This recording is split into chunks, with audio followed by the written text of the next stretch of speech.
Collaborative Mentoring Webinar Series, and thank you so much for joining us today. Today we'll be talking about social-emotional learning frameworks and how mentoring programs can foster SEL in the young people you serve. I'm Jennifer Burgoyne, Program Manager at Mentor, the National Mentoring Partnership, and I'll be facilitating today's conversation. Audrey Love-Siegfried from Mentor Colorado is also on the line today, and she'll be moderating the question panel. Thank you, Audrey. This webinar is part of the Collaborative Mentoring Webinar Series, which is funded by the Office of Juvenile Justice and Delinquency Prevention through the National Mentoring Resource Center and facilitated in partnership with Mentor. These webinars would not be possible without the amazing planning team, which includes the mentoring partnerships shown on this slide. In addition to this webinar series, the NMRC provides resources such as free technical assistance for mentoring practitioners. So you can use this for recruitment strategy, evaluations, or anything else you might need assistance with. At the end of this webinar, we'll provide more details about how you can access this free support. Before we get started, I wanted to share some housekeeping information. In 1 week, you'll receive an email with information about how to download a copy of these slides and view the webinar recording. You can also access this information directly by going to Mentor's website in about a week. And to continually improve this series, we're looking for your input. A short survey will pop up as you exit the webinar. Please take just about 3 minutes to give us your feedback. We go through it every month, and it's really valuable to us. We want this to be a participatory experience, so please use the question box to ask questions throughout the webinar. Audrey will be queuing up questions to share with panelists during the Q&A portion, which will be around 2 p.m. Eastern. We may not get to all questions because there are several hundred of you on the line today, but we will absolutely do our best. The questions that we share with our panelists are generally ones that broaden or deepen the conversation. If we don't get to your question today, I encourage you to visit Mentor's website, mentoring.org, and contact us directly via email. So first, we like to start off these webinars by doing a couple of short polls to get a sense of who's on the line today. I'm going to launch our first poll here. And please take just a moment to answer this question. What is your experience level in the mentoring field? Are you a beginner, experienced, or expert?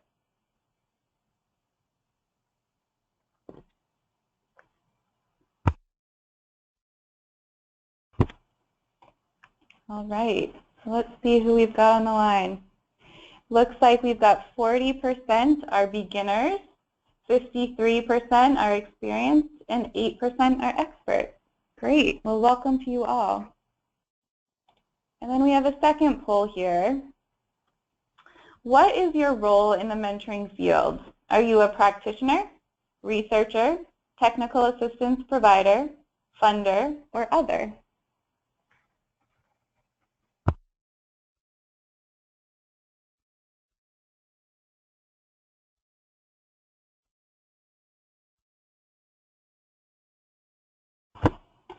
All right.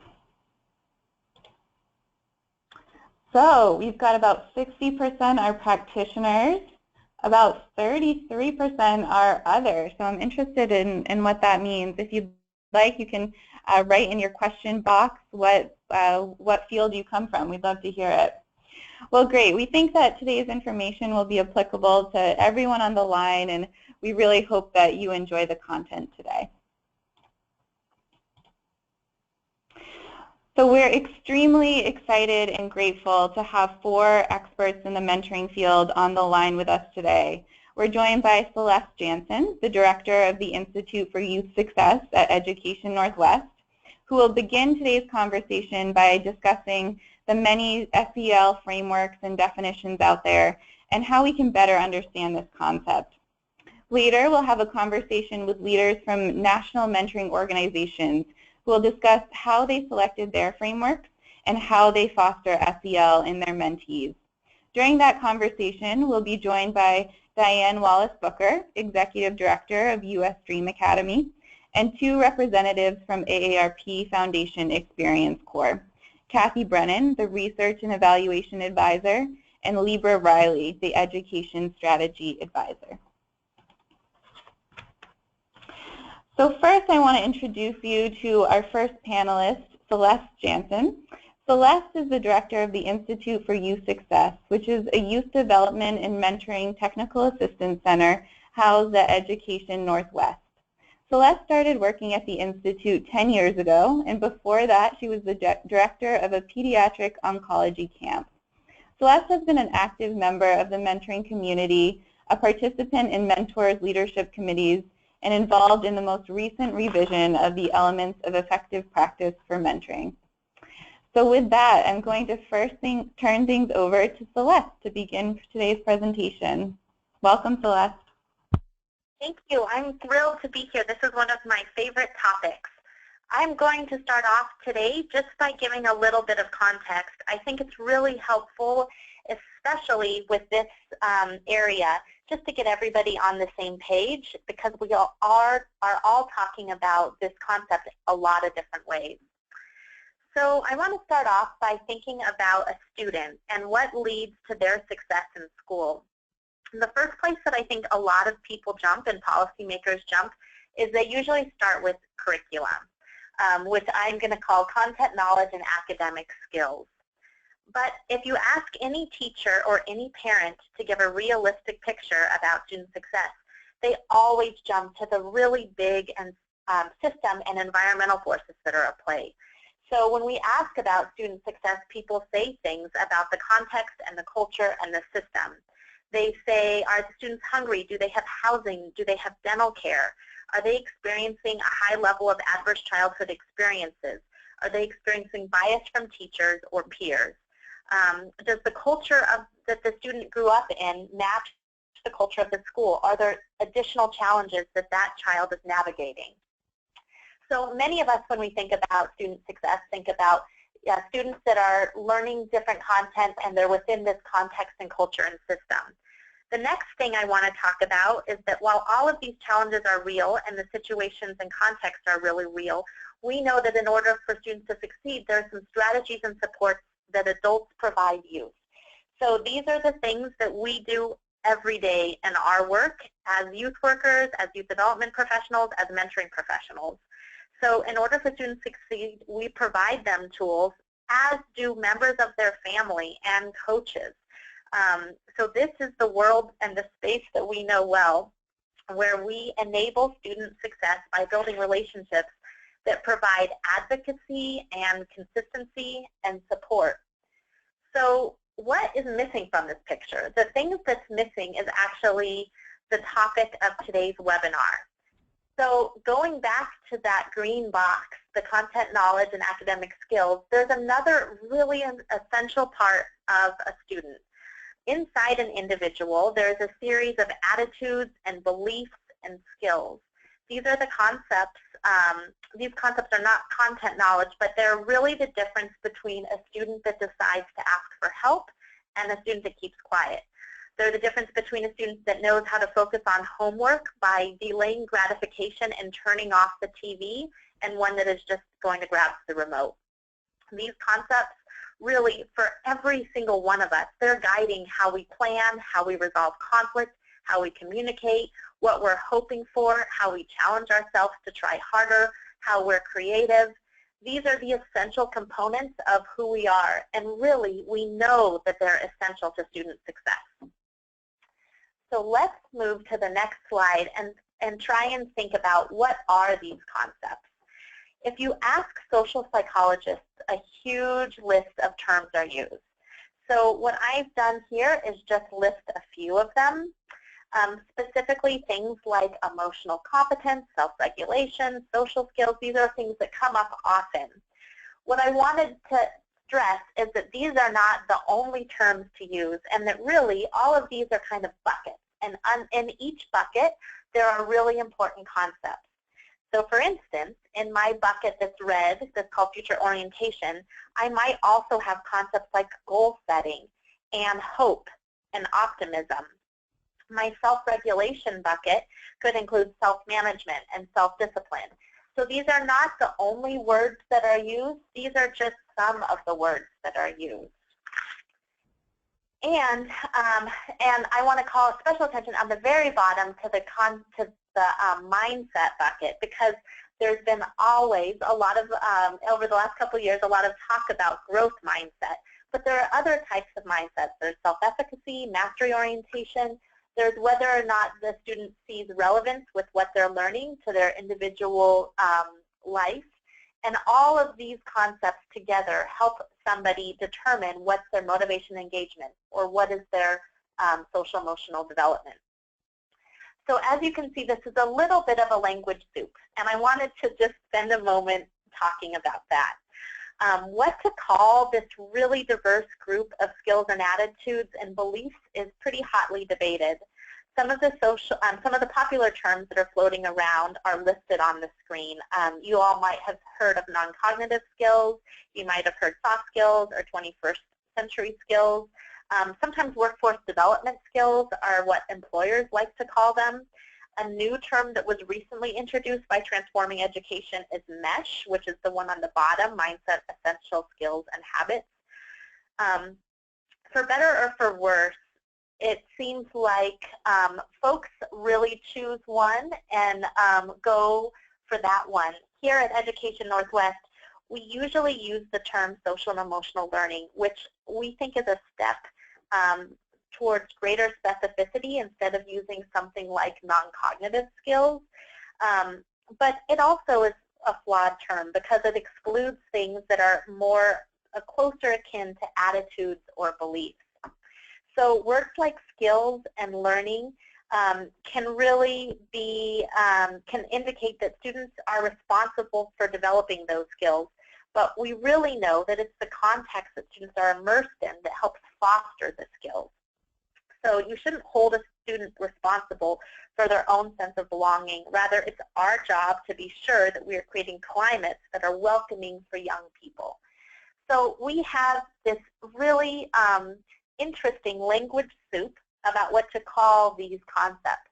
The Wallace Foundation recently did a survey of folks in the after-school world as well as parents, and they found that while all of these terms were used, and other terms as well, they listed 40 terms, they found that many folks use the term social and emotional learning. We wanted to stop and actually take a poll of you and find out which term you prefer to use today. So we're going to go ahead and launch that poll. We unfortunately weren't able to list all of the options, so we just picked a few.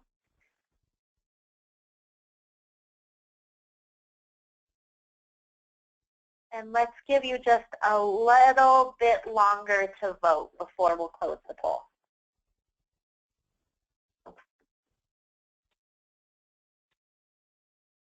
Okay, great. So it looks like the vast majority of folks on the call are using the term social and emotional learning, which is great. I think that that is what many of today's panelists will use as well. But hopefully if you now know, if you're using the other terms, you can relate it to what social emotional learning is, especially within the context of today's webinar. Thank you. Okay, so continuing on, I love this quote from Carol Dweck. She, of course, is the researcher that has done a lot of work on growth mindset. She said, it's a very diverse group of factors, and that's the reason that it's hard to come up with a name, is because these factors don't necessarily belong together. We're trying to group really interesting attitudes with personal beliefs about ourselves, with skills that people learn. And so we're talking about a really diverse group of concepts that are all essential but all affect us in really different ways.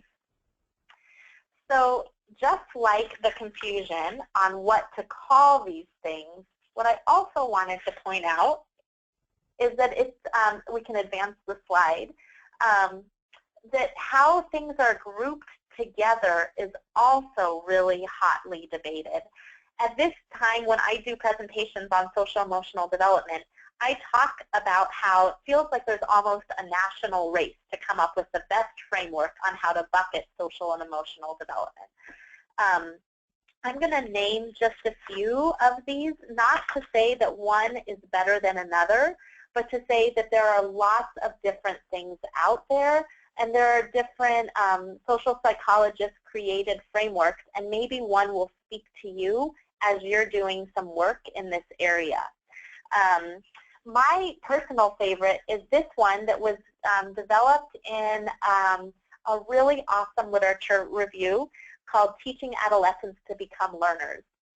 The Chicago Consortium for School Research created a document in 2012 where they basically thought about it within the context of how a student performs, and if you really want to improve academic performance, how do you group different things to help have success in the classroom? So this is definitely very classroom focused, but I really love it because I think a lot of times mentoring organizations and youth development organizations talk about their work within the context of academic performance. This basically buckets things like going to school, turning in your homework, and academic behaviors. But there are also different buckets for academic perseverance, like grit, and learning strategies, like different metacognitive strategies. Social skills are separate. And then that big box of academic mindsets is really the sweet spot. Within the context of this framework, academic mindsets include things like belonging and growth mindset and value and relevancy. So this is just one model that's out there that's a bucket that kind of tries to put it within a context of student success. Another one that's often used in schools is this framework that was created by CASEL, and CASEL is the Collaborative for Academic, Social, and Emotional Learning. Now, a lot of CASEL's work over the years has been working in schools, in education, and focusing on social emotional development. So this framework is often one that when you're talking with schools is a great one to use because it also puts the concept of social emotional learning within schools and academics. CASEL's framework divides social emotional learning into 5 so-called core competency clusters, and you can see them listed on the screen. So yet another framework that's out there is this one that was created by the National Research Council. Now, the Research Council's framework is much less defined. It's got kind of the 3 overlapping blobs, and each of these, the cognitive, interpersonal, and intrapersonal, you can start to see how different concepts are grouped and how those groups overlap. Now, if we pit, these are just some of the frameworks that are out there. There's many others.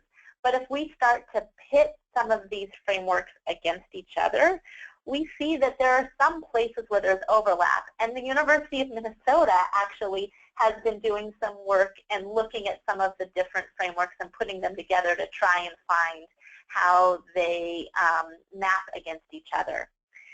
So the thing that I wanted you to take from this is not one framework versus the other framework, although I think it's certainly interesting, and there's a lot more frameworks out there. But I think as practitioners, we really are left with the question of how do we make sense of this all? So let's talk about that for a minute. To help make sense of this area and hone in on specific skills and mindsets, the organization called Transforming Education suggested this framework, and at Education Northwest, we really resonated with it. They said, they suggested the 3 M's are, when you're talking about social emotional development, is it meaningful, is it malleable, and is it measurable? So the first M of meaningful is probably the most important. A skill that is meaningful predicts important outcomes that we care about. The second one, malleability, is about if it can change over time. Are there things that we can do to shape this skill? Are there evidence-based practices that we know mean when we do this, a student can grow and learn and it develops? And then finally, measurable is something that is also incredibly important. Is it feasible to measure something? Is that measurement valid and reliable? we're learning a lot in national research about all of the different concepts and if they're meaningful, if they're malleable, and if they're measurable. So that takes us next to what we as practitioners should be doing when we're thinking about our own work and our own framework and how we're supporting and growing students with social-emotional development. We know that SEL is essential. We also, there's a phrase about how it's something that's caught and not taught. It's try as hard as you can to teach someone motivation. There's really nothing that will make that happen unless internally the student feels it and believes it. And how do we make that happen? I love this quote from Paul Tufts in The Atlantic. He wrote, this was just something, it was in an article that came out this summer. He wrote this, but here's the problem. For all our talk about SEL skills, nobody has yet found a reliable way to teach kids to be grittier or more resilient. And it's become clear that educators who are best able to engender SEL abilities in their students often do so without really teaching these capacities the way we might teach math or reading. Indeed, they often do so without ever saying a word about them in the classroom. So let's continue. The next slide leads us to say, when we're thinking about what practices really promote SEL, the research is definitely something that matches our philosophy within mentoring, and I think that this is really exciting for us in the field. When you're thinking about how to promote SEL, we're not talking about a curriculum where you teach a student to have more motivation. Really, we break it into 3 different parts. So if you want to teach something that's an SEL promoting practice, it's all about the model that we set. How are you as an individual modeling that for the students that you work with? Are you motivated? Are you engaged? Are you showing them what it feels like so that it's not something that is a foreign concept, but they truly understand what that looks like by watching you? That also has to do then with the relationship that you're building with a student. Over and over and over again, we see that social emotional skills are learned through relationship. So our work in mentoring and our work in youth development and in after school are really essential places where we build relationships with students and we help them with skills. This is SEL promoting practice. It's really exciting to be in the field that we're in, where we have so much ability to build relationships and to build really positive experiences. That last item, too, the environments that we're creating are essential. They're about if students are able to try something, to fail, to learn again, to be supported. And we, in running programs, spend a lot of time thinking about the relationships that we build. We also spend a lot of time thinking about the environments that we're creating. I wanted to end on another quote that I think just will hopefully bring this home to all of you. I love this. It's from a short paper on developmental relationships that was also published in 2012. The quote says, "It's evident from the cumulative scientific knowledge that relationships are not only of central importance to a child's early cognitive, social, and personality development, but also have a lasting influence on long-term outcomes, including social skills, emotion regulation, conscious development, trust in others, and general psychological well-being." I did a literature review earlier in the year, and over and over and over again, this concept of how we learn social skills through relationships, through modeling, and through environments, over and over again keeps coming up. So I think this is a great place to transition to the next panelist and hear about how that looks in practice. Thank you so much, Celeste, for that framing. Soon we'll be talking about how programs can foster social emotional learning, so this was really helpful in grounding that conversation. If you have any questions for Celeste, please type them into the question box in your control panel, and we'll get as many to her as possible a little later on. So thank you, Celeste. So now I'd like to introduce our panelists for the next portion of this webinar, where we'll be discussing how programs foster SEL. So first here we have Diane Wallace-Booker. Diane is the founding executive director for the U.S. Dream Academy, Inc., a national nonprofit with a focus on mentoring and academic achievement for children of incarcerated parents and children falling behind in school.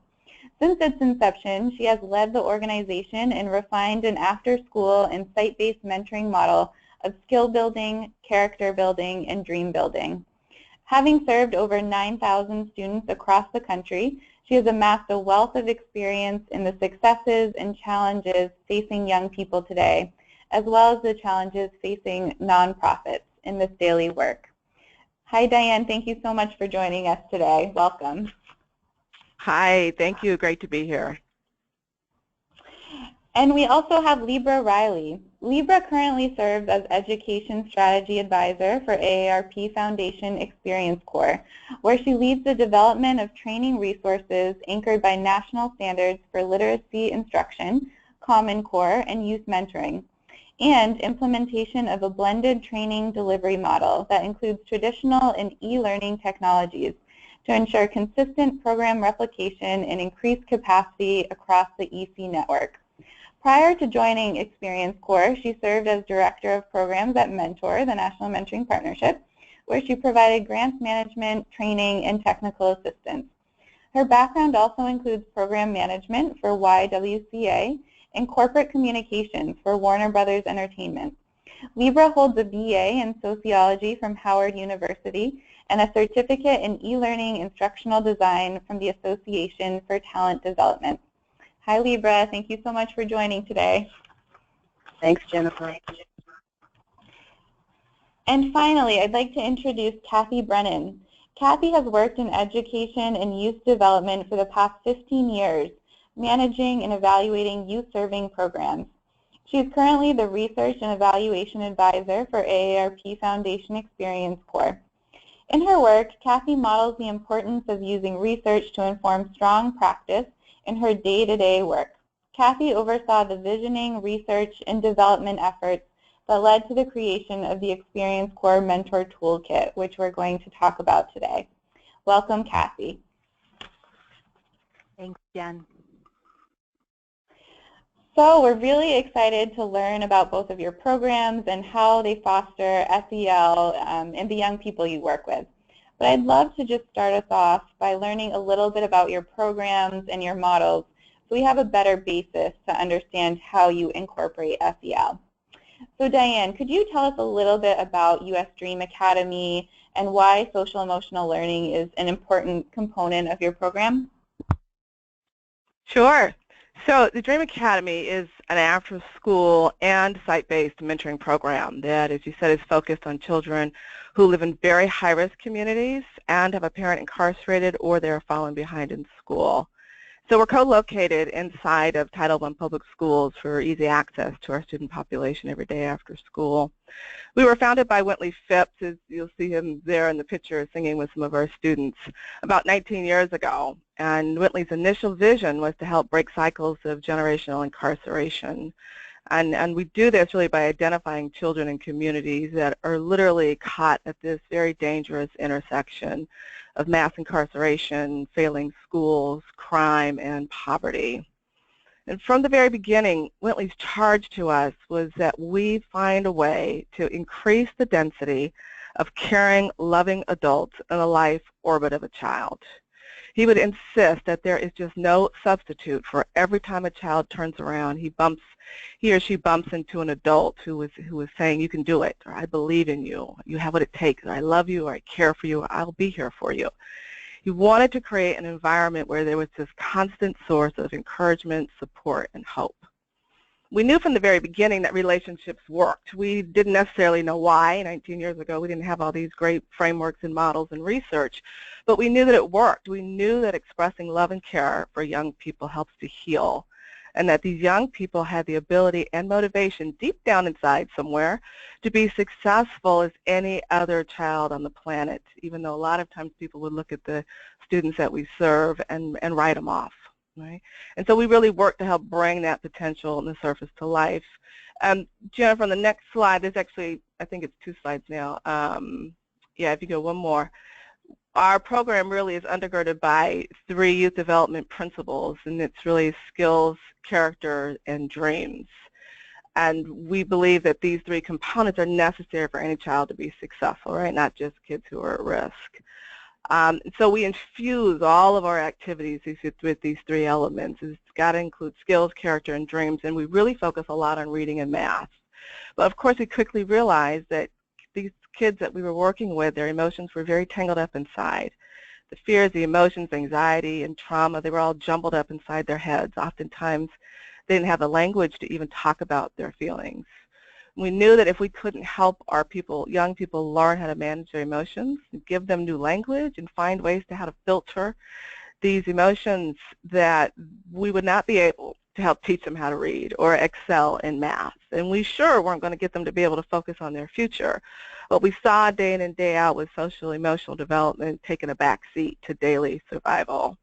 And so we really focused from the very beginning on finding ways to make sure that the social emotional development was happening through relationships, and infuse that in every activity and in every culture and environment that we were creating.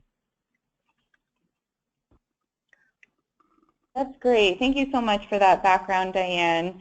And we'll come back to you in just a moment for a few more questions. But Kathy, I wanted to pose the same question for you. Can you tell us a little bit about AARP Foundation Experience Core and why social emotional learning is important for you? Absolutely. Thanks, Jen. So let me give you a bit of background about Experience Core. We are an academic tutoring and mentoring program that engages older adults to help children who are in kindergarten through 3rd grade, kids who have really fallen behind in reading. We help them to become stronger readers and stronger students. And if you look at the pictures down on the bottom there, that shows you Experience Core in action in the classrooms. So next slide. We're a national program, so you can see here by this map that we're across the United States in 21 cities, and in 2015-16 we served approximately 31,000 students in 241 classrooms across the country, with approximately 2,000 older adult volunteer tutors and mentors. Our next slide really, why was social and emotional learning really important to us? So Experience Core we've always understood that social emotional learning was an important part of our program model, but up until I would say about three years ago, we didn't have the right language or intentionality around it. We called our mentoring SEL component our special sauce, that intergenerational relationship that we saw when we worked, when the intergenerational relationship really worked, we saw that it could catapult students forward in terms of confidence, in terms of being a stronger student. So what we did 3 years back is embarked on some research so that we could become much more intentional about how our SEL component was integrated into our program. And we believe that through taking an intentional approach, and we know through research that kids, through taking an intentional approach with a strong framework, which I'll talk about in just a second, that students will have improved attitudes about self, others, and schools, and this will result in higher academic success and stronger success as students and as citizens.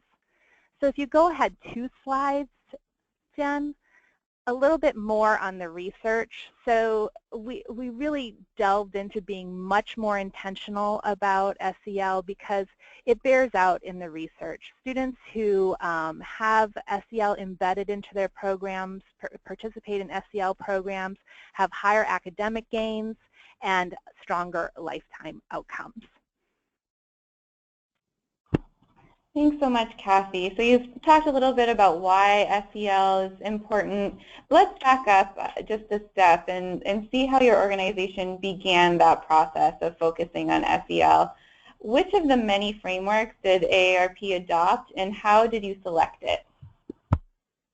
This is a really good question, and it dovetails with what some of the frameworks that Celeste presented earlier on. So when we set out 3 years ago on this research journey that was partially funded through OJJDP, we scanned across the many reputable SEL frameworks that were out there. And the one we decided on was the CASEL framework that we went through earlier, because it was widely used and it resonated with us as an academic mentoring program, because we're largely in the classroom, and because it was widely used in classrooms across the nation and we're a national program, it made sense for us. And it was clear, we did a lot of research, we selected this framework, and it was clear from us that in addition to this, in order to really become much more intentional about what we were doing in the classroom, we now had to really build out some tools and resources for our academic mentors so they could easily integrate SEL into their academic tutoring and mentoring sessions. And so that's what we set out to do using the CASEL framework. That's great. It sounds like a really comprehensive approach and research that you did there. So I'd like to direct the same question to Diane. Which framework does US Dream Academy follow, and what skills in particular do you focus on? Sure.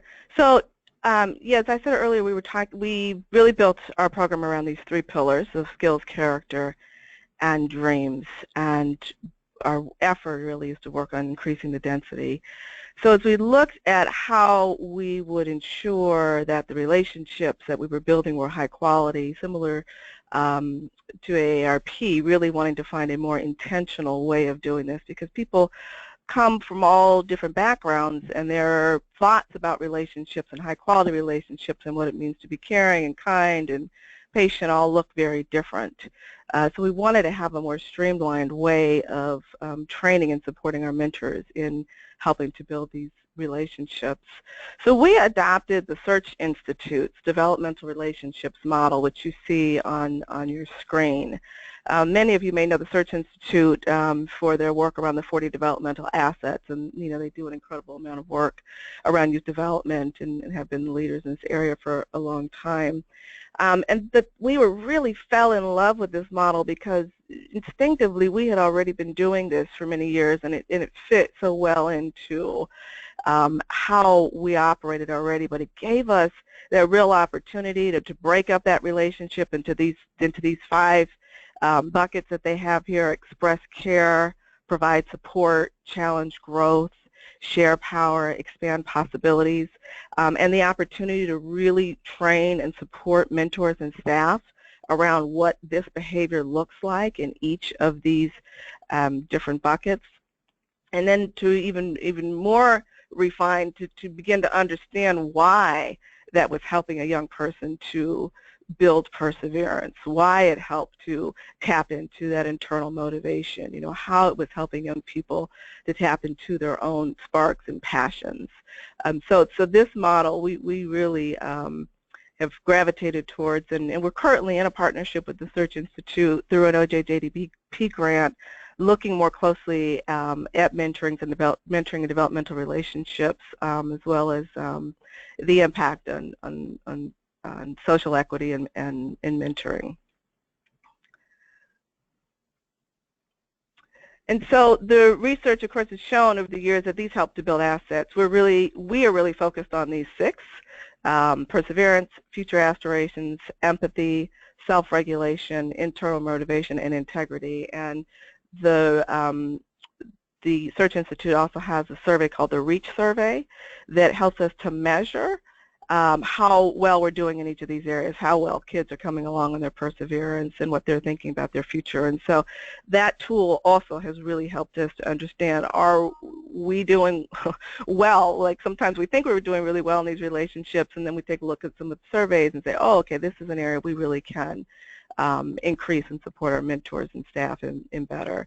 So these are the 6 areas that we focus on, and the REACH survey helps us to understand on an ongoing basis how well children are progressing in each of these areas. Thanks, Diane. It sounds like you've been really intentional about how you're fostering these traits and skills. I wanted to ask, how do you create a safe environment to foster SEL, and how have your young people responded? So the young people have responded really well. I'm going to talk through a little bit about how we do that. What you'll see on the slides are results from our most recent youth survey, where students were giving us their feedback about whether or not they felt the environment was safe, or did they have new experiences, and were they making them think about their future. So you're seeing some of hearing some of the student voice in these slides while I talk a little bit about some of the things that we're doing to set the stage. First, we really feel it's important. You've got to have a safe environment for kids to begin to foster this social emotional learning. One of the ways that we do that at the very beginning of our programming is having students design, select, and enforce rules for the Learning Center. We engage young people in helping to come up with the rules for interaction at the Learning Center, and we have a smart discipline system that clearly lays out what the consequences are of violating those rules, and young people themselves help to enforce that. So there are no surprises, and kids have certainty about the rules, and in fact are very active in helping each other to live up to these rules, and we really love to see that in the Learning Center, that kind of peer support and accountability. We take a lot of time to express care, which, you know, are a lot of individual small actions that happen throughout the day or throughout the week that really grow into this feeling of being cared for. So anything from paying attention, making good eye contact, not having your cell phone out or texting and when you're, you know, in the center, not allowing bullying or negative talk to each other in the center. So staff are really, and mentors are really conscientious about listening for other language and conversations that may be going on where there's negative or bullying happening, and making sure to intervene in that. One of the things that we do a lot to make sure kids feel cared about is really understanding what young people are passionate about, and making sure that we are finding out what is it that you dream about, what are you passionate about, some people call it sparks. And then we're very intentional about having activities that allow kids to talk about their sparks, to do more research, to share it, to experience it, to meet people who are in those areas. And when we do that over and over and over again, kids really begin to not only come out of their shell and find and tap into their own motivations, but have ways to share that. And another thing that's really we find to be very helpful is just, of course, like many programs, introducing them to new experiences. We've had anything from cooking classes in Indian food, visiting the Japanese embassy, aviation field trips, and lots of team building. A lot of times kids are in class all day together, but they don't have a lot of opportunities to interact around very specific team building activities, and so building up the peer support within the environment is really helpful for us. On the next slide, I think we're talking about quality relationships, right? So most of what we're doing and where these relationships are stemming from is by making sure that our own staff and mentors are trained in having high expectations for students. That once mentors have laid the groundwork for care, we really train them in how to give constructive feedback. Right? How do we give useful advice and not sound judgmental? We also go through different exercises with our mentor and staff on helping young people to feel important and valued. And that could be anything from remembering their birthdays to the names of their families, to their pets, finding new ways to learn about their sparks. Again, we really emphasize to our mentors and staff that it is these smaller daily activities and things that may seem small on their own, but that really build up over time to build these trusting relationships. And we create a lot of space for student-led activities that are supported by mentors. So students are taking the initiative and mentors are coming along to support those activities. It's not the other way around. We really push our students to lead. One such activity was one we called Safe Passages in our Orlando Center, where students expressed very clearly that they felt unsafe walking to and from school. And so the charge was, well, what are we going to do about it? And so they created a survey. They surveyed their entire school. They found out many, many more students in the school were feeling the same way. They invited the local police, community leaders to come in for a discussion. They created a big human chain where all the 7th and 8th graders stood on either side of the sidewalk and escorted all the elementary kids home one day after school, to just continue to emphasize to the community that we want a safe community, and we're taking, we're empowered, and we're taking the steps to help create that, which they really would not have done if they didn't have the support of their mentors and staff and that social emotional development. In the next slide, we are talking about risky behaviors. We see that our young people are actively avoiding risky behaviors as they begin to improve in their academic performance and their social emotional development. Just reminding that the kids that we work with are really at highest risk, and we have many of the kids in the school who have the greatest suspension or skipping school or have multiple risk factors. So these stats here, that 87% had no in-school suspensions and 71% were avoiding skipping school or being sent to the principal's office, was really encouraging for us as we saw young people, again, once they were developing more socially, emotionally, taking the accountability and responsibility around their own behavior. And on future aspirations, which we feel is really undergirds all of our programming, our tagline is a child with a dream is a child with a future. And so really helping young people to see themselves in the future in a very different and positive way is a continuous effort throughout all of our programming. So our mentors are trained to support young people in learning about colleges and new careers and going on college tours with them, arranging for them to meet people in the careers of their interest. They do dream books where they're writing down their goals and very concrete plans to meet those goals. And we see that many of our young people have really raised their aspirations about going to college, about going to graduate school. And in Orlando the past 4 years, by using all of these strategies and by teaching skills, we've seen a 92% on-time high school graduation rate for the students that have been with us for 5 to 7 years. The district rate there is about 75%, and nationally it's about 65% for kids in poverty.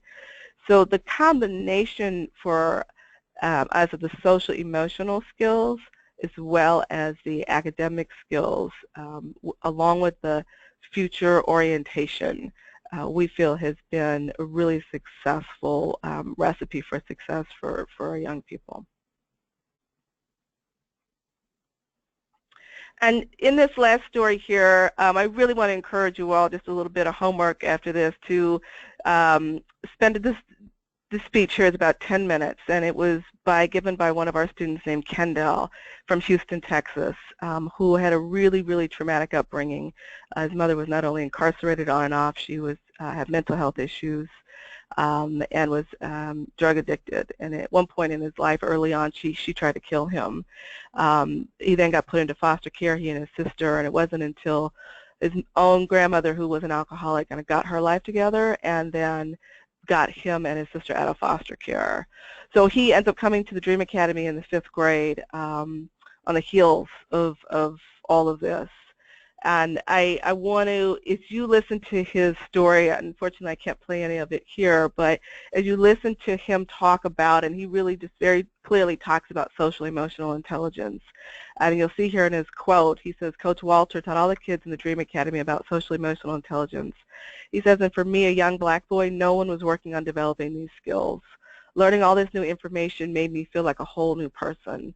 And he talks about learning the language to be able to express his own fear and anger and helplessness. And one of the things that his mentor worked with him on over about 4 years was being able to forgive his mother. And in his quote, he talks about, my mentor always told me that I need to forgive my mom, and I finally wrote my mother who was in prison and forgave her for all the things that had happened in my youth.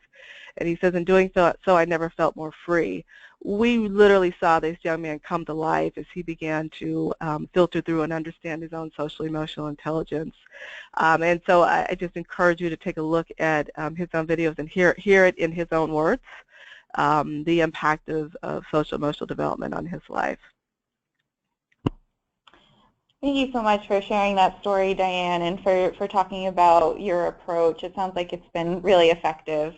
So now I want to switch gears a little bit and bring Libra back into the conversation.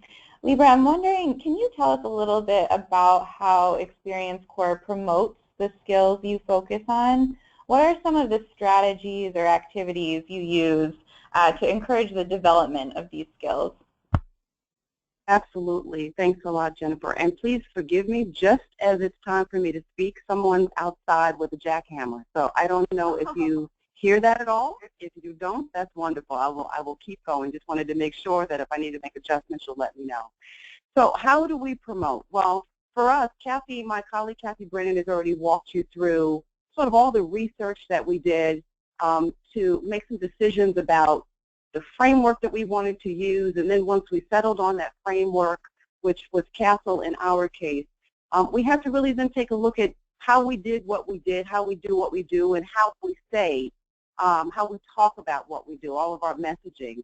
So the good news for us was that philosophically this was not going to be a paradigm shift for us. After learning everything there was to know about social emotional learning, we were excited to know we already believed in this. We already agreed that what we were attempting to do was to serve the whole child, was to provide a 360-degree experience for a child. We are an academic and mentoring tutoring program, and so we've got both components going on, and we really wanted to, as Kathy said, beef up the mentoring side, because what we know for sure is that it is that mentoring relationship that undergirds everything we're trying to accomplish on the tutoring side. So once we were clear about our framework, we took a look at our messaging, everything from mission and vision, so that as we spoke about it in every possible setting, we could promote it. So it has to start with the language and how you do business. Once we were clear about that, we took a look at our curriculum. What are we using to train our volunteers? Do we have appropriate training materials? Do we have the right language? Do we have the right supplemental resources that they can then begin to use to launch out into communities across the country, serving thousands of young people and incorporating SEL into everything that they do? Because we knew what was going to be important is it has to be weaved into the fabric. It cannot be some component that we do only certain days of the week or only in the last 5 minutes of a 40-minute session. So how would we plan to get it into the entire session and really make it comfortable in a way that a volunteer, our mentor tutors, could feel like this was something that they already knew? Because that was another thing we were emphasizing, was that this isn't going to be brand new. Once we get past the jargon, the lingo, this social emotional learning language, they were going to find, we were convinced, was that they understood this and that they may have in fact already have been incorporating SEL without knowing it. And so after looking at our curriculum, it was clear that we needed to create some new tools and resources. So the Mentor Toolkit, which is what you see here, is this resource that we created. We're excited about it. It was a partnership led by Kathy Brennan and a colleague of ours, Dr. Christian Rummel at AIR. And Kathy and Christian really led all of the research that was needed so that we could arrive at knowing what needed to go into this tool. So the toolkit has become our main way of promoting SEL. So it's a twofer. You have the tool itself, which provides those resources and activities, but you also have the tool as a way of promoting, because we have opportunities like this to talk to lots of folks about how we did it and how we're doing it on a daily basis through a resource like the Mentor Toolkit. So on the next slide, you'll see that the toolkit actually is 9 resources, 9 tools that, based on the research, are what we feel very strategic ways to get strategies and activities into the sessions that we are having with these children a couple of days, 2 to 3 days a week for 40 minutes per session. We knew that it had to be very intentional. In order for it to stick, in order for it to truly become a part of the fabric of everything we do, they needed to become tools that a volunteer would easily flip to, a user-friendly guide that would be laid out in a way that if a volunteer literally wanted to have it by his or her side during the session, to flip to a tool, to grab a resource, or to pull an activity, it would be that. So again, we wanted this to be usable. We didn't want this to be some wonderful piece of research that sat on a shelf, and Kathy leads us in research on the team, and she's very big on making sure that her research goes to practice. And so I'm excited to be a partner with her, because most of all that I do, I hope, is led by research that Kathy is in charge of, and that her findings then inform what it is I feel are necessary in terms of resources out in the field. So this toolkit, we're excited. It's a comprehensive set of tools and activities. It leads a volunteer in various ways, as you can see here, through ways that they can incorporate SEL right into their tutoring sessions. As you know, we're an academic literacy tutoring program, and so they have a very prescriptive way that they go about doing the tutoring that they do to make sure that these children reach proficiency. And so we needed to be a bit prescriptive in the tools that we're laying out, but not prescriptive in how they use them. So we were very clear about the 9 tools. We went through a strenuous sort of process for fine-tuning what these tools were to make sure that they lined up with the evidence. The toolkit, as you can see here, is 9 tools, and they're broken up into 4 categories. Again, it's all about promoting SEL, and we were very intentional as we thought about the categories.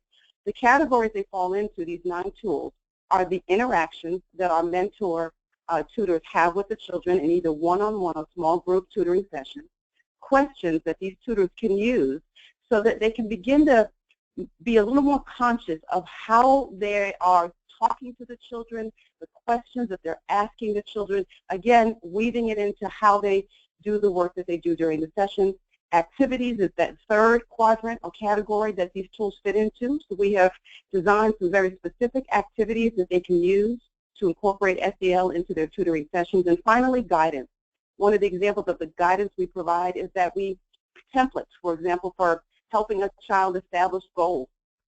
So along the way throughout every single tool, you'll find that they're fitting into one of these categories, either interactions, questions, activities, or guidance. Again, we are promoting SEL by making sure that we have tools and resources in place throughout the field, but also to train staff, and also using that same language in all of our marketing materials and in everything that we do to make sure that we're constantly promoting SEL, constantly showing how it can be incorporated. And then with Kathy, also, what she'll get to at another point, is promoting by showing with the finding bar and how we're having impact on children in those classrooms. So more specifically on the next slide, I want to give you a quick preview. We're actually going to roll out the full Mentor Toolkit resource at the upcoming summit in February, the Mentoring Summit. And so we're excited about that. So we don't want to steal too much shine from that presentation. You will, after that presentation, have an opportunity to download this full toolkit resource. But for today, I wanted to give you a sneak peek of one of those tools and the strategies that we're rolling out to our mentor tutors so that they have the tools and resources they need in the classroom. This is tool number 4 in the kit. This is specifically one that speaks to the questions. What do you say to a child? How do you incorporate it just in the language that you use in your normal interaction with the child during the session? So in tool number 4, this social and emotional growth questions tool, you'll see that it's a user-friendly matrix. It's got the 5 categories of the competencies that match up with the CASEL framework.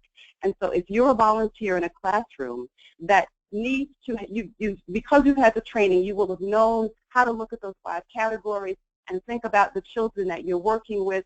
And so for the one child, for example, that you may need to address, you know already by looking at those categories which one of these 5 competencies this child may need some extra sort of help, support, and undergirding on. And from that, you can choose one of the sample questions and incorporate that into your session.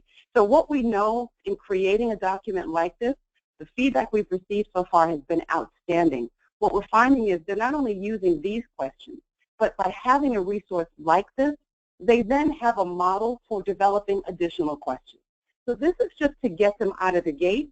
What they're finding once they read these questions is, oh, I maybe have already been asking these questions, just didn't understand the impact and the value of what I was doing. And so we're excited about what we're doing for the mentors, tutors that we have as part of our program, and for the children. I think the entire group, including our staff, is very excited about the work we're doing, and these tools and resources and the research that Kathy and her team have pulled together for us are confirming for us that SEL is one of the best things we could have done for our program and the children that we serve. So again, we look forward to sharing the full toolkit after the session or at the session at the summit. If you're not already signed up for our session, shameless plug, we will be presenting there, and folks at that session will have access to an actual toolkit there. Otherwise, it'll be available online. Thank you so much, Libra. I'm sure a lot of people are really excited to access the toolkit. And for everyone on the line today, once that is publicly available, I'll be sending out an email with a link on how you can access it. So it'll probably be in February, but please be on the lookout for that email coming soon. And now for our final question for you, Libra. For the many practitioners on the line today, what recommendations or guidance would you give to mentoring programs who are planning to make social emotional learning a bigger component of their program? Do you have any advice for them? I think both you and Kathy have some. Sure. Kathy and I will tag team this. I'll start on more of the implementation pieces. First and foremost, intentional. For us, what we know, at this point, looking back, one of the best things we did was made a decision. Once it was clear that this was something we needed to do, the research completely supported our decision, and we said, let's move forward. Once we moved forward, of course, we'd already done the research, we adopted the framework. So number one, do your research. As Celeste walked you through, there's lots of information out there, and there's some different frameworks that you can certainly pick from. So make the decision, do the research, adopt the framework. Be intentional about incorporating all of what you have learned from that framework into your messaging. Marketing materials, everything that goes out that speaks to how you do what you do, you should be incorporating that SEL language. That's number two. Number three, developing tools and activities and resources to support the implementation of SEL into your program. This cannot be taken lightly. I mean, language is great, but your folks on the ground actually need tools and resources that will help them to do the work that they'll do. And number four, to support those tools and resources, we didn't go into much of it today, but as part of this toolkit resource, we have designed a very intentional training set of resources, training resources, and the actual facilitation resources, so that there's not a whole lot left to figure out. Now, then you just get into style and how you want to deliver it and what are the particular needs of your audience. But we really wanted to give them a complete package for the rollout of SEL and then incorporating it into all that they do in our mentoring program. So those are the four things: the research, adopting the framework, incorporating it into your messaging, developing the tools, activities, and resources that you'll need to support implementation, and then finally, developing the ongoing training opportunities. We right now have the toolkit in print. We have it online. We are doing training in the field regularly, but then we're also looking at using e-learning technology. So we'll take the toolkit, and we're working with a developer to develop an e-learning course, because we know that retention for the adult learner, who is our volunteer, our tutor mentor, is greatly supported through scenario-based learning. So getting them into the toolkit and taking them online through scenarios that would have them incorporate the SEL into what they do in their sessions. So those would be my four key takeaways. Kathy? Thanks, Libra. I'll take everyone back to the research because perhaps that's where I'm most comfortable. So before we started this whole project and before we built out the mentor toolkit, we had surveyed our staff and all of our mentor tutors, and we'd asked them about SEL and how they felt about it. And a lot of them, 53% of them, said that there were barriers to integrating social emotional learning into their mentoring tutoring sessions. And then, of course, we saw those findings and thought, oh, no, we're going to give them, we're going to move forward with our research. We're going to create tools and resources. Are we going to add one more thing to their plate? But we were very tickled pink with the results of the post-test survey after we had rolled out the mentor toolkit. Indeed, by giving our tutor mentors intentional tools to integrate into their tutoring mentoring sessions, indeed, we took away these barriers. We didn't add one more thing to their plate. We made integrating SEL much more intentional and easier for them. And so we created tangible SEL examples, and we created more clarity around how SEL should be integrated in the EC context. And so we were really, really happy with this finding, because we're always worried about adding one more thing to our volunteers' plate, and we don't want to do that. And we didn't want this project moving forward with the Mentor Toolkit to be seen or viewed or felt that way by our mentor tutors.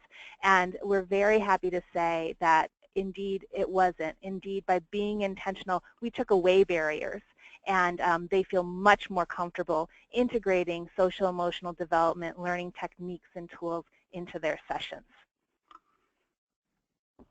Excellent. Thank you so much. And we're really excited to see this resource and to share it with everyone on the line. So thank you to all of our wonderful panelists for sharing your thoughts, your approaches, your guidance on incorporating SEL. Now we'd love to take some questions from the audience. So I'm going to turn things over to my friend Audrey in Colorado. Audrey, do we have any audience questions? Hi, Jen. We sure do. We've got excellent questions that have been coming in the entire time. So I will get started with this first one, which is kind of piggybacking on this toolkit. So there's been lots of comments about how excited people are to have this toolkit available. So the question is, what resources in the interim can people access to share with mentors and to help prepare them for providing this SEL support? So if someone can't access that toolkit, what other resources would you recommend? This is Celeste. I have an answer for that. The Weichert Center is a great youth development national center that was funded by the Susan Crown Exchange to do some specific work on looking at what SEL promoting practices and youth organizations were. And they created a website. If you Google it, I believe it's SELpractices.org. But there's a great website, and it's supposed to be something that people can add to and share and learn from as well. So it's immediately available, and there's a resource guide as well that they published last year. Awesome. Thank you so much, Celeste. So another thing that was mentioned was the REACH survey and the youth survey. And so I had a number of questions of people asking, is this something that is available to everybody? And if not, what types of surveys could they use instead to get this information? So this is Diane. The REACH survey is through the Search Institute. Truthfully, I'm not sure if it's available to everyone. We have access to it, of course, because of our project with them through a JJDP. It really is an excellent tool, and I will find that question out, the answer for that question to you, and send it to Jennifer so you can send it out to the group if it's readily available publicly or not. So this is Celeste. There's a lot of work done on compilation of SEL tools. And one of the most comprehensive places is the Strive network. They've created, I think it's 2 volumes, maybe it's 3, but different compendiums of different tools that measure SEL. They're really, you'll see that there's a lot of them out there. A lot of times a tool will measure just one thing, but there's a few that are more comprehensive. And they're also, you know, there are challenges with all of the tools as well. Mm-hmm. Great, thank you so much. So kind of moving from these tools a little bit, we had a couple questions about working with specific populations. And so one question is there a specific model? I know we've been talking about all the nuances within this, but is there a specific model that you would recommend for working with high-risk youth, particularly those that are juvenile justice involved? And then also, is there a specific model that works well with college-level students?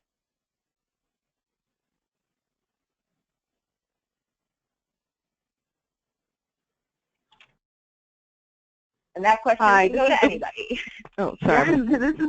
This is Libra. I mean, Celeste clearly sort of gave us the lay of the land, so Celeste, you may actually be able to better answer this question. But my suggestion for that question, because I've been at Mentor where we, you know, we're serving programs of children, because right now we're obviously Experience Core is serving K through 3rd graders. So right now we're specializing and serving a much younger population. But what I will tell you from my experience and now knowing CASEL is that you really just need to look at the frameworks. I do believe every single one of them you can incorporate and use toward the goals that are specific to your programs and the youth that you serve. And so that may sound like a generic question, but I really mean that. As you look at the framework, it will become very clear to you, because you know your program, how you can begin to plug in, or at least then what very specific questions you may have for your colleagues around how you can use a particular competency in a particular framework to address a certain topic or issue or concern or need for the kids or young people that you serve. Libra, thank you. I so appreciate what you said, and I would just go on to also say that that depending on what you're trying to do, we're talking about really different sort of things. So if you're trying to talk about goal setting, or if you're trying to talk about help-seeking behavior, or if you're trying to talk about, you know, SEL is something that it's everything. It's who we are, and so what specifically you're trying to do with what specific population, there might be something that has been tried with that's an evidence-based behavior. I think that this is a great place to utilize the National Mentoring Resource Center and talk with the technical assistance providers that you can work with, because this is the type of thing where we try to pay attention to what models are available or what mentoring programs are measuring, where we see data. But in many places, this is also things that the measurement hasn't necessarily been there yet, and so we're learning as we're going. And some of these answers, unfortunately, we don't have specific examples for yet.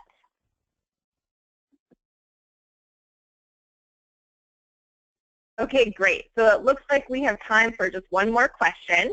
So this one is kind of about the conflict within some people's minds around the idea of mentoring really being geared toward the child and letting the child drive the sessions, and now this idea of creating a toolkit or specific things that mentoring will be focused on. So how do we really kind of change that mindset to help people to integrate these concepts without feeling like they're just completing certain tasks or ticking off particular boxes to make sure that they're meeting all the requirements? Jen, this is Kathy. I can start with that one. So that was our concern with creating the toolkit when we heard from our mentor tutors that indeed they already felt they were strapped for time, that there were barriers to integrating SEL into their mentoring tutoring sessions because they had a finite amount of time in the classroom with the student. We were really concerned with that. And that last slide we showed that indeed by creating these tools, we took away barriers. I think once we release the toolkit, which is going to happen in February, so just 1 month away, folks will see it's not prescriptive at all. It's things to look for, questions, games, things that mentors are likely already doing in any case with their mentees, and it just makes it more intentional and puts names in the case of CASEL, in these 5 core competency areas that we're trying to be intentional about working with our students with. So I wouldn't think of it as a prescriptive thing. I would think of it as tools to help open it up and make mentoring easier, more effective. Excellent. That makes a lot of sense. Well, thank you all so much for answering those questions, and thank you, Audrey, for monitoring the question panel throughout. I really appreciate it. So we're going to wrap up here. A couple people had mentioned the National Mentoring Resource Center, so I wanted to give you the link for that. We encourage all of you to go to the NMRC, and if you'd like, request that no-cost technical assistance for your mentoring program, whether that's for recruitment, planning, program design, evaluation, or really anything else based on the elements of effective practice for mentoring. You can request that free technical assistance. And the NMRC is a resource funded by the Office of Juvenile Justice and Delinquency Prevention, and it's facilitated in partnership with Mentor and our network of mentoring partnerships. And finally, I wanted to mention that Education Northwest has developed many, many incredible resources for the field of youth mentoring and youth development. And I wanted to point you to one. It's the final resource down there. Understanding and Cultivating Social Emotional Learning. It's got some great practical tips on how specific skills can be cultivated. So that's a great resource. And as a reminder, 1 week after the webinar, so about 1 week from today, everyone will receive an email with a link to the Collaborative Mentoring Webinar Series webpage, where we'll post the recording, slides, and additional resources. And please don't forget, we really want your feedback. At the end of today's webinar, please answer the short survey to help us make the series even better. And be sure to visit the CMWS page on the Mentor website for an archive of all past webinars and information on upcoming webinars. Okay, well, thank you everyone for joining us today. Thank you so much to our panelists. We were so pleased that you accepted this invitation. Our next webinar will be on February 16th, and it will be on mentoring girls of color. So we hope you can all join. Thank you, everyone. Have a great rest of your day and a great rest of your week. Bye-bye. Thanks, Jen. Thank you.